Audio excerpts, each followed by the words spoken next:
तेजस्विनावधीतमस्तु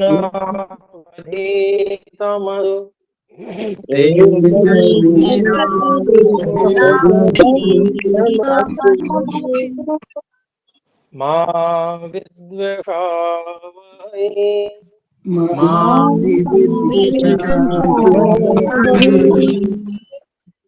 ॐ शान्ति शान्ति शान्ति।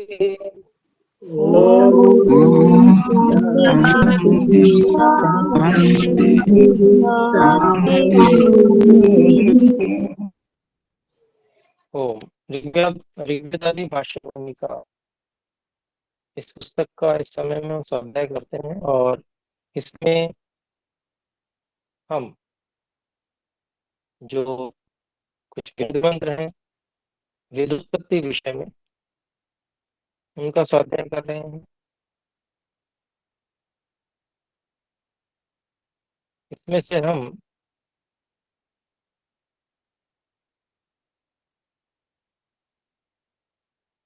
प्रश्नोत्तर जो चल रहे हैं उन प्रश्नोत्तरों को पढ़ रहे हैं इस समय कि जो तर्क आदि से सिद्ध होने वाले विषय हैं उनको प्रश्नोत्तर के माध्यम से महर्षि दयानंद सरस्वती जी यहाँ प्रस्तुत कर रहे हैं। इसमें हमने 2 प्रश्न पढ़ लिए हैं जिसमें से एक था कि अत्र केचित् अहोनिरवयवात् परमेश्वरात् छन्दमयो वेदः कथम् उत्पद्यते इति। अर्थात ईश्वर निराकार है उससे शब्द रूप वेद कैसे उत्पन्न हो सकते हैं। ऐसे ही दूसरा प्रश्न है जगत के रचने में तो ईश्वर के बिना किसी जीव का सामर्थ्य नहीं है, परंतु जैसे व्याकरण आदि शास्त्र रचने में मनुष्य का सामर्थ्य हो सकता है वैसे वेदों के रचने में भी जीव का सामर्थ्य हो सकता है। इस प्रश्न का भी उत्तर हमने पिछली बार समझने का प्रयास किया।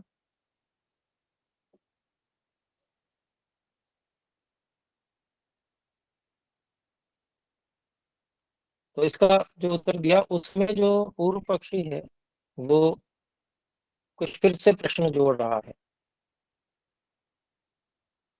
तो माँ एवं वाच्यम मैं एवं वाच्यम ईश्वरेण मनुष्येभ्यः स्वाभाविकं ज्ञानं दत्तं तच्च सर्वग्रन्थेभ्यः उत्कृष्टम् अस्ति नैव तेन विना वेदानां शब्दार्थसम्बन्धानामपि ज्ञानं भवितुम् अर्हति तदुन्नत्या ग्रन्थरचनामपि करिष्यन्ति एव पुनः किमर्थं मन्यते वेदोत्पादनम् ईश्वरेण कृतम् इति। तो इसका उत्तर देते हैं एवं प्राप्ते वदामहे नैवं पूर्वोक्तायाः। आवाज कट रही है आपकी। जी अच्छा, क्या अन्य से भी एक बार पता चल सकता है आवाज कट रही है? कट कट के आ रही है जी, ध्वनि कट कट के आ रही है। अभी देखें, अभी मैंने कुछ बदली है व्यवस्था।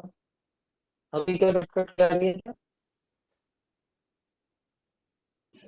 अभी आवाज आ ज्यादा रही है? स्पष्ट नहीं है आचार्य जी, कट रही है।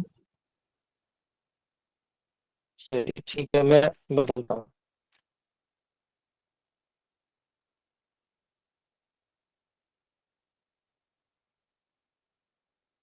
ये पृष्ठ संख्या बता सकते हैं कोई?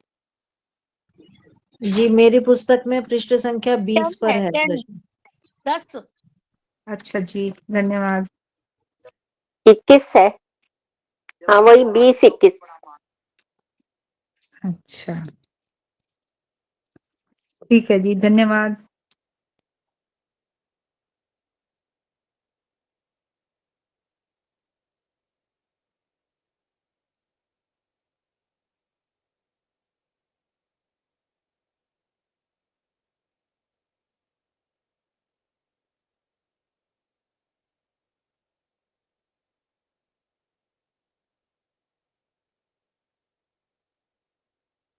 ओम जी, अभी बताएं, अभी कैसी आवाज आ रही है? जी अभी अच्छा है। जी धन्यवाद। स्पष्ट। तो हाँ जी, प्रश्न को फिर से दोहरा देता हूँ जो प्रश्न भी था। मायकं वाच्यम् ईश्वरेण मनुष्येभ्यः स्वाभाविकं ज्ञानं दत्तं तच्च सर्वग्रन्थेभ्यः उत्कृष्टमस्ति। नैव तेन विना वेदानां शब्दार्थसम्बन्धानामपि ज्ञानं भवितुमर्हति। तदुन्नत्या ग्रन्थरचनामपि करिष्यन्ति एव। पुनः किमर्थं मन्यते वेदोत्पादनम् ईश्वरेण कृतमस्ति इति? ये प्रश्न है। अब उसका उत्तर एवं प्राप्ते वदामि, ऐसा जो है इसका उत्तर अब दे रहे हैं। नैव पूर्वोक्तायाः शिक्षितायैकान्ते रक्षिताय बालकाय महारण्यस्थेभ्यो मनुष्येभ्यश्च ईश्वरेण स्वाभाविकं ज्ञानं दत्तं किम्? कथं न अस्मदादयो अन्येभ्यः शिक्षाग्रहणमन्तरेण वेदाध्ययनेन च विना पंडिता भवन्ति? तस्मात् किमागतम्? न शिक्षया विना अध्ययनेन च स्वाभाविकज्ञानमात्रेण कस्यापि निर्वाहो भवितुमर्हति। यथा अस्मदादिभिरप्यन्येषां विदुषां विद्युत्कृतानां ग्रन्थानां च सकाशात् अनेकविधं ज्ञानं गृहीत्वैव ग्रन्थान्तरं गच्छते। तथेश्वरज्ञानस्य सर्वेषां मनुष्याणाम् अपेक्षा आवश्यकं भवति। किंच न सृष्टेरारम्भसमये पठनपाठनक्रमो ग्रन्थश्च कश्चिदप्यासीत्। तदानीम् ईश्वरोपदेशमन्तरा न च कस्यापि विद्यासम्भवो बभूव। पुनः कथं कश्चित् जनो ग्रन्थं रचयेत्? मनुष्याणां नैमित्तिकज्ञाने स्वातन्त्र्याभावात् स्वाभाविकज्ञानमात्रेण एव विद्याप्राप्त्यनुपपत्तेश्च यच्च उक्तं स्वकीयं ज्ञानम् उत्कृष्टम् इत्यादि तदपि असमञ्जसम्। तस्य साधनकोटौ प्रविष्टत्वात् चक्षुर्वत्। यथा चक्षुः मनः साहित्येन विना हि किञ्चित्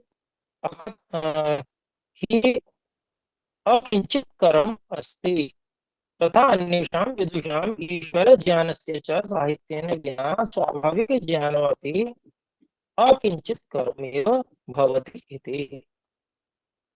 तो आर्य भाषा में देख लेते हैं, सारी बात बहुत अच्छे से समझ में आ जाएगी। जो कक्षाएं कर रहे हैं संस्कृत की, उनको संस्कृत भाग समझ में आया होगा।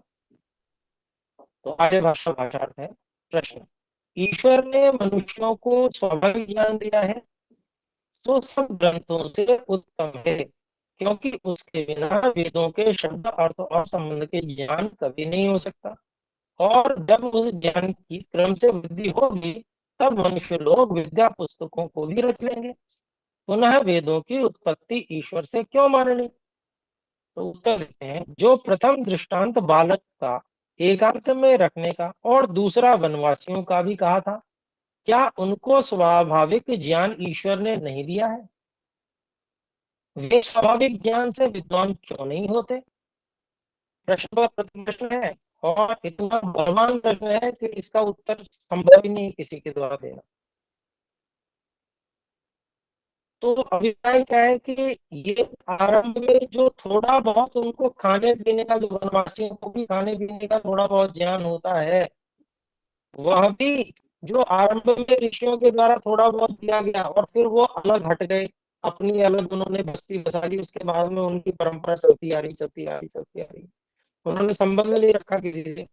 तो अब उनमें विद्वान नहीं होते, वो वैसे ही हु आ उ करते हैं, बस बोलते भी ठीक से नहीं है, संकेत मात्र से काम चलता है उनका। तो इसलिए उनमें जो है, उनसे उनके लिए प्रश्न किया, वे स्वाभाविक ज्ञान से विद्वान क्यों नहीं होते? इससे यह बात निश्चित है कि ईश्वर का किया उपदेश जो वेद है, उसके बिना किसी मनुष्य को यथार्थ का ज्ञान नहीं हो सकता, यथार्थ ज्ञान नहीं हो सकता। जैसे हम लोग वेदों को पढ़े, विद्वानों की शिक्षा और उनके किए ग्रंथों को पढ़े बिना पंडित नहीं होते, वैसे ही सृष्टि के आदि में भी परमात्मा जो वेदों का उपदेश नहीं करता, तो आज पर्यंत किसी मनुष्य को धर्मादि पदार्थों की यथार्थ विद्या नहीं होती। इससे क्या जाना जाता है कि विद्वानों की शिक्षा और वेद पढ़ने के बिना केवल स्वाभाविक ज्ञान से किसी मनुष्य का निर्वाह नहीं हो सकता। जैसे हम लोग अन्य विद्वानों से वेदादि शास्त्रों के अनेक प्रकार के विज्ञान को ग्रहण करके ही पीछे ग्रंथों को रच सकते हैं, ग्रंथों को भी रच सकते हैं, वैसे ही ईश्वर के ज्ञान की भी अपेक्षा सर्ग आरंभ में अर्थात सृष्टि के आरंभ में सब मनुष्यों को अवश्य है, क्योंकि सृष्टि के आरंभ में पढ़ने और पढ़ाने की कुछ भी व्यवस्था नहीं थी तथा विद्या का कोई ग्रंथ भी नहीं था। उस समय ईश्वर के किए उपदेश के बिना विद्या के नहीं होने से कोई मनुष्य ग्रंथ की रचना और स्वाभाविक ज्ञान मात्र से विद्या की प्राप्ति किसी को नहीं हो सकती। इसी से ईश्वर ने सब मनुष्यों के हित के लिए वेदों की उत्पत्ति की है कि और जो यह कहा कि अपना स्वाभाविक ज्ञान सब वेद आदि ग्रंथों से श्रेष्ठ है, सो भी अन्यथा है। इसमें एक बात और मैं जोड़ना चाहूंगा, स्वामी जी ने कहा भी है कि भाई जो स्वाभाविक ज्ञान अगर थोड़ा भी है तो धीरे धीरे लड़ भिड़ के और किसी तरह से प्रयोग कर करके और फिर उन्होंने जो है लंबे काल में उन्होंने वेदों की रचना कर दी होगी। अगर कोई ऐसा कहता है तो वो भी सही नहीं है। क्यों? क्योंकि ये जो जंगली लोग हैं ये सृष्टि के आदि से ही लड़ते भिड़ते आ रहे हैं और अभी तक ये ही हु आ आ ऊ यही कर रहे हैं और इनको विचारों को बोलना तक नहीं आया है। तो ये जो है कि सीधे खड़े होकर चलना इत्यादि आरंभ में किसी जो आरंभ बिल्कुल सृष्टि में जितना कुछ उन्होंने देख लिया किसी को देखकर और इस प्रकार की जो छोटे मोटे व्यवहार वो सीख लिए उससे ही बस वो उसको लेकर अलग हो गए, अपने अलग जंगलों में रहने लगे। तो तब से और अब तक वो बिल्कुल भी उन्नति नहीं कर पाए। तो ये भी उसी का वही उदाहरण है जो स्वामी जी ने दिया है कि जो इस प्रकार से जो स्वाभाविक ज्ञान जो सूक्ष्म है उसको बढ़ा नहीं सकता व्यक्ति बिना किसी निमित्त के, बिना बाहर से बताए हुए किसी के। तो ये बात भी इसमें आ जाती है। फिर जो ये कहा कि अपना स्वाभाविक ज्ञान सब वेद आदि ग्रंथों से श्रेष्ठ है, सो भी अन्यथा है, क्योंकि वह स्वाभाविक जो ज्ञान है सो साधन कोटि में है। स्वाभाविक ज्ञान अभी सिद्ध कैसे हो गया? कोई कह रहा है कि वो स्वाभाविक ज्ञान है, तो स्वाभाविक ज्ञान क्या है? जानना, केवल जान पाना यह मात्र थोड़ी कोई ज्ञान होता है। ज्ञान से कुछ सिद्ध होता है, तो वो साधन कोटि में अभी वो सिद्ध नहीं हुआ है, उसको सिद्ध करना पड़ेगा। आप कह रहे हो तो सिद्ध करो। और हमारे द्वारा तो अर्थात सिद्धांत पक्ष के द्वारा सिद्धांति के द्वारा तो ये बात स्पष्ट रूप से उदाहरण से सिद्ध की गई है कि देखिए अभी तक वो बिल्कुल भी कोई उन्नति नहीं कर पाए, वैसे के वैसे ही जी रहे हैं जैसे पहले थे। तो यह जो स्वाभाविक ज्ञान की बात कही गई वह स्वाभाविक ज्ञान की बात साधन कोटि में सिद्ध नहीं है, हम नहीं मानते और उसका उदाहरण भी नहीं है।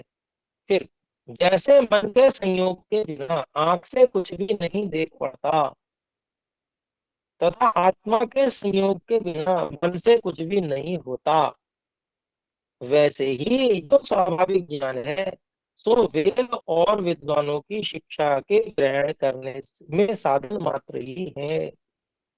तो स्वाभाविक ज्ञान जो वो इतना ही है कि उससे वेद और विद्वानों की शिक्षा को ग्रहण किया जा सकता है, उसमें साधन बन जाएगा। लेकिन उस स्वाभाविक ज्ञान से वो इतनी मात्रा में नहीं है कि उससे कुछ कर पाए।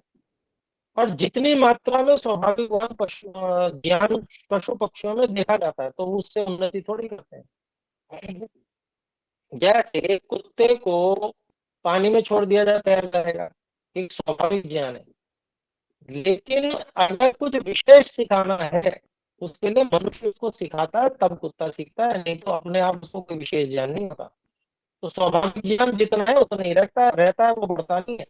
कुत्ते सृष्टि के आदि से जैसे थे आज भी वैसे ही उत्पन्न होते हैं, ऐसे ही गधे सृष्टि के आदि से जैसे थे वैसे ही उत्पन्न होते हैं। तो स्वाभाविक ज्ञान होता है जब जब उसमें बाहर से कोई निमित्त ना हो उसमें वृद्धि करने का, तब तक उसमें कोई वृद्धि नहीं होती है। वो वैसे का वैसे ही रहता है, उतना का उतना ही रहता है। ऐसे ही मनुष्य में भी है। तो इसमें एक और उदाहरण दिया है कि जैसे अगर आंख देख रही है पर मन का उससे संयोग नहीं, मन कहीं और लगा हुआ है, तो आंख देखते हुए भी उसका दिखने का ज्ञान नहीं होगा। ऐसे ही अगर मन और आंख भी जुड़े हुए हैं लेकिन आत्मा वहां संयुक्त तो नहीं है, आत्मा ने मान लीजिए अंदर की ओर आत्म संयम कर लिया, आंख भी खुली है, मन भी उसके साथ जुड़ा हुआ है, लेकिन आत्मा से संयोग नहीं है, तब भी कुछ ज्ञान नहीं होगा। तो वैसे ही जो स्वाभाविक ज्ञान है, वह स्वाभाविक ज्ञान जो आत्मा का है, आत्मा का अपना ज्ञान जिससे जानता है, उसके लिए निमित्तों की आवश्यकता है। जैसे आत्मा को भी जानने के लिए मन और आंख रूपी निमित्त की आवश्यकता है देखने के लिए, ऐसे आत्मा का जो ज्ञान है उसके लिए जैसे बुद्धि इंद्रिय की अपेक्षा आवश्यकता है, ऐसे ही जो है वेद की आवश्यकता है। अगर हम उसमें उदाहरण लगाएं कि जैसे देखने के लिए आत्मा को मन और नेत्र की अपेक्षा है, ऐसे ही देखने के लिए प्रकाश की भी आवश्यकता है, जो कि प्रकाश परमात्मा ने सूर्य के रूप में दिया है। तो बाहरी जो साधन है वो भी आवश्यक है कि किसी प्रकार से आत्मा को जानने के लिए बुद्धि तो दी है परमात्मा ने, कुछ जो स्वाभाविक ज्ञान है आत्मा का वो भी है, परंतु जैसे देखने के लिए बाहर से प्रकाश और सूर्य की अपेक्षा है, निमित्त की आवश्यकता है, कि किसी प्रकार से ज्ञान की वृद्धि के लिए बाहरी निमित्त ज्ञान की भी आवश्यकता है, वो वेद ज्ञान है। तो इससे अपने लोगों को ये समझना चाहिए। ये तो बहुत संक्षेप में स्वामी जी ने लिखा है, इसलिए मैंने इसको थोड़ा विस्तार से बताने का प्रयास किया। तो इसको फिर से पढ़ लेते हैं। जैसे मन के संयोग के बिना आंख से कुछ नहीं दिख पड़ता तथा आत्मा के संयोग के बिना मन से कुछ नहीं होता, वैसे ही जो स्वाभाविक ज्ञान है सो वेद और विद्वानों की शिक्षा के ग्रहण करने में साधन मात्र ही है तथा पशुओं के समान व्यवहार का साधन भी है। तो स्वाभाविक ज्ञान जैसे पशुओं में होता है, अभी मैंने उदाहरण दिया था कुत्ते का या अन्य गधे इत्यादि प्राणी, घोड़े इत्यादि प्राणी का। तो वो जो उनमें जो जितना व्यवहार का ज्ञान है, जो उनको तैरने आदि का विशेष ज्ञान परमात्मा ने दिया, मनुष्य को नहीं दिया। तो ये स्वाभाविक जो ज्ञान है यह व्यवहार का साधन तो है, परंतु वह स्वाभाविक ज्ञान धर्मार्थ काम और मोक्ष विद्या का साधन स्वतंत्रता से कभी नहीं हो सकता। इस बात को यहाँ पर स्वामी जी ने भी स्पष्ट रूप से लिख दिया। भाई भूख लगी है तो व्यक्ति कुछ खाएगा, मुंह चलाएगा, बच्चा है तो अब भूख लगे तो क्या करे, अगर भूख लगती है तो क्या करना है, ये तो सामान्य रूप से जो है ऐसे होश नहीं होना चाहिए, क्योंकि वो ज्ञान की एक अलग ज्ञान है। लेकिन पूर्व जन्म के संस्कार होते हैं, इसलिए वो बच्चा मुंह चलाता है, स्तन पर मुंह लगा के और मुंह चलाने का एक जो उससे कुछ आहार मिलेगा, ऐसा जो बच्चे का व्यवहार है। तो ये स्वाभाविक ज्ञान जो है और उसमें पूर्व जन्म के संस्कार हम मिले हैं। लेकिन यहाँ पर जो है ज्ञान, यह जो स्वाभाविक ज्ञान है वो धर्म अर्थ काम और मोक्ष विद्या का साधन स्वतंत्रता से कभी नहीं हो सकता। और जो इतना वेद का इतना महान ज्ञान विज्ञान है, यह भी बिना बताए सिखाए वो नहीं हो सकता। फिर आगे कहते हैं वेदोत्पादन ईश्वर से किम प्रयोजनम अस्ति इति, वेदोत्पादने ईश्वर से किम प्रयोजनम अस्ति इति अत्र वक्तव्यम् उच्यते। वेदानाम् उत्पादने खलु तस्य किं प्रयोजनम् अस्ति इति अस्य उत्तरं तु वयं न जानीमः। सत्यमेव एतत् तावत् वेदोत्पादने यदस्ति प्रयोजन तत् शृणु। ईश्वरे अनंता विद्या अस्ति न वा? प्रश्न कर रहे हैं, ईश्वरे अनंता विद्या अस्ति न वा? तो उत्तर आता है अस्ति। सा किमर्थमस्ति? स्वार्था, अपने लिए है। तो ईश्वर परोपकारम न करोति किम? तो उत्तर आता है करोति। तेन किम? तेन इदमस्ति विद्या स्वार्था परार्था च भवति तस्यात् तस्यास्तद् विषयत्वात् यदस्मद् आपनीश्वरो विद्योपदेशं न कुर्यात् तदा अन्यतर पक्षे सा निष्फला स्यात्। तस्माद् ईश्वरेण स्वविद्याभूत वेदस्य उपदेशन सप्रयोजनता संपादिता। परम कारण कारुणिको हि परमेश्वरोऽस्ति पितृवत् यथा पिता स्वसन्ततिं प्रति सदैव करुणां ददाति तथा ईश्वरोऽपि परम कृपया सर्वमनुष्यार्थं वेदोपदेशम् उपचक्रे। अन्यथा अंध परंपरा मनुष्याणां धर्मार्थ काम मोक्ष सिद्ध्या विना परमानंदम एवं न स्यात्। यथा कृपा यथा कृपायमाणेन ईश्वरेण प्रजा सुखार्थं कंदमूल फल तृणादिकं रचितं स कथं न सर्व सुख प्रकाशिकां सर्व विद्यामयीं वेद विद्यामुपदिशेत्। किंच ब्रह्मांडस्थोत्कृष्ट सर्व पदार्थ प्राप्त्या यावत् सुखं भवति न तत् विद्या प्राप्त सुखस्य सहस्र तमेनाम अशेषे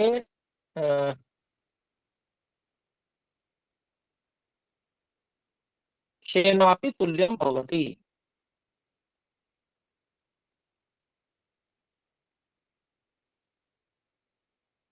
अतो वेदोपदेश ईश्वरेण कृत एव अस्ति इति निश्चयः। तो अब यहाँ भाषार्थ देखते हैं इसका। प्रश्न है, वेदों के उत्पन्न करने में ईश्वर का क्या प्रयोजन था? उत्तर, मैं तुमसे पूछता हूँ कि वेदों के उत्पन्न नहीं करने में उसका क्या प्रयोजन था? प्रश्न पर प्रतिप्रश्न जोड़ दिया कि वेदों के उत्पन्न करने में पूर्व पक्षी पूछ रहा है कि ईश्वर को क्या प्रयोजन है भाई, क्या उसको क्या लाभ है कि भाई वो वेदों का उपदेश करे, उसको क्या प्रयोजन है? तो उसका उत्तर देते हैं कि भाई मैं तुमसे पूछता हूँ कि वेदों के उत्पन्न नहीं करने में उसको क्या प्रयोजन था। जो तुम यह कहो कि इसका उत्तर हम नहीं जानते तो ठीक है, पहले वेदों की उत्पत्ति में जो प्रयोजन है सो आप लोग सुने। तो अब प्रश्न करके उत्तर को समझाने का प्रयास कर रहे हैं। ईश्वर में अनंत विद्या है व नहीं? उत्तर है।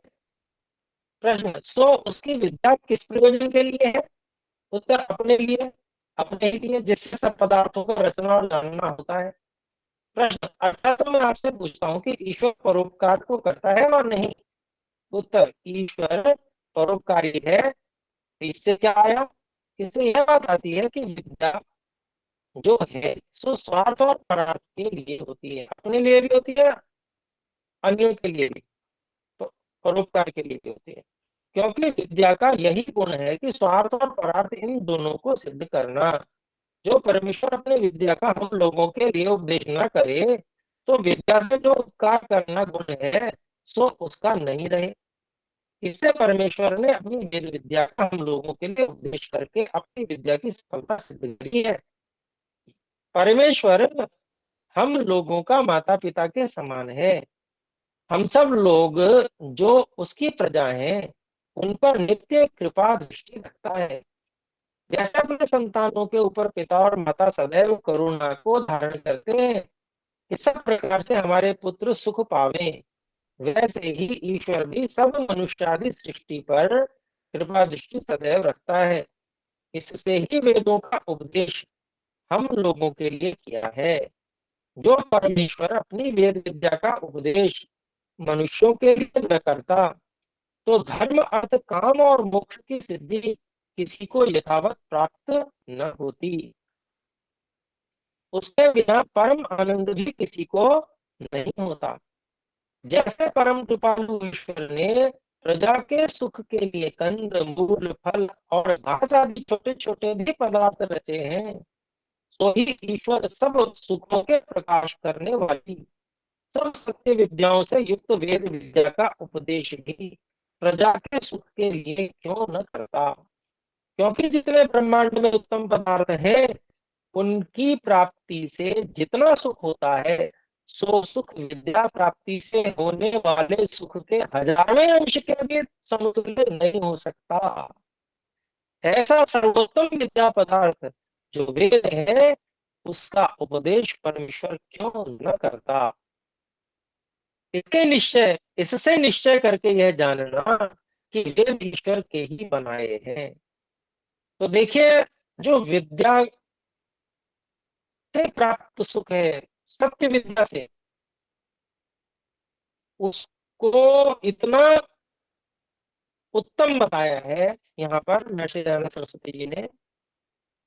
और केवल ऋषि दयानंद जी ने नहीं, बल्कि सभी ऋषियों की यही मान्यता है और वेद में भी ये बताया गया है कि ब्रह्मांड में जितने उत्तम पदार्थ हैं, उन सब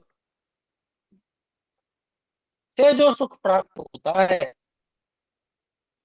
वो विद्या से प्राप्त सुख से हजारों भाग के बराबर भी नहीं है। और इस बात का प्रमाण हमको उपनिषद में, तैत्तरीय उपनिषद की ब्रह्मानंद वल्ली में मिल सकता है।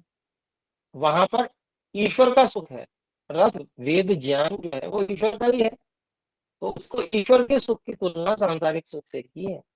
बहुत अधिक उसमें जो है बहुत ही न्यून, जिसको कहें कि माना गया है सांसारिक सुख। जैसे चक्रवर्ती साम्राज्य भी जिस किसी का हो और उसकी इच्छा का विघात कभी ना होता हो, जो वो चाहता हो वैसा वो हो जाता, कर पाता हो, उसको जो सुख है वह भी बहुत कम है, बहुत कम विद्या के सुख के आगे, अर्थात परमात्मा के जो से जो प्राप्त आनंद होता है उसके आगे।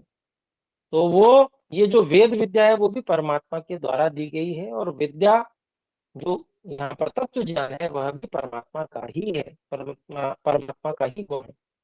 तो इसलिए उससे भी तुलना हम कर सकते हैं। तो यहाँ पर हम देखते हैं कि ये बात हमारे प्रश्नोत्तर यहाँ पर हुए। आगे और भी प्रश्नोत्तर हैं,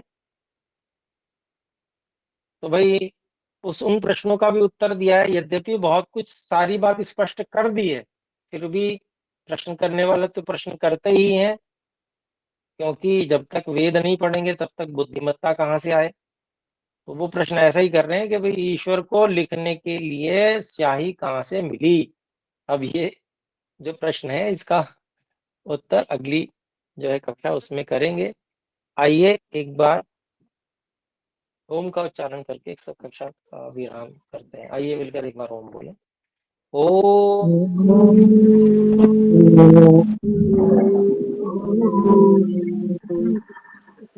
सभी को सादर